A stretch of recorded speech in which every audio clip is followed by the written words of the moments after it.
មកកណាសុំម៉ាស្កាថ្ងៃនេះមានអារម្មណ៍មិនដែរកណាបាយកុំមានអារម្មណ៍ថាសប្បាយចិត្តទីទេមែនទេព្រោះលើកដំបូងបានជាយើងហោះអីមិនដែលធ្លាប់ជិះទេក៏ជាបំណងដ៏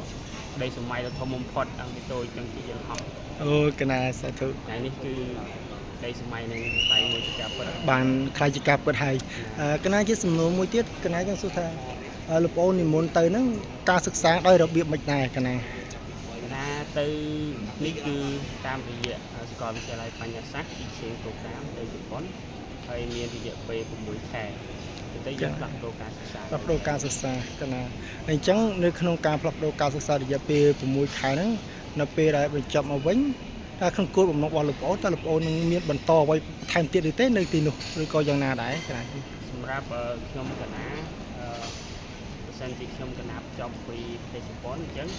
ខ្ញុំកណានឹងយកចំណេះជំនាញដែលរៀនពីប្រទេសជប៉ុនហ្នឹងនឹងមកជួយអភិវឌ្ឍនៅជាពិសេសបងប្អូនដែលមានបំណងចង់ដាក់exchange program ដូចខ្ញុំកណាដែរអាចធ្វើជា mentor ឬក៏កាយពួកគាត់ឲ្យពួកគាត់ស្វែងយល់ឲ្យស៊ីជម្រៅពីអាហារូបករណ៍កណាសាធុសូមអនុមោទនា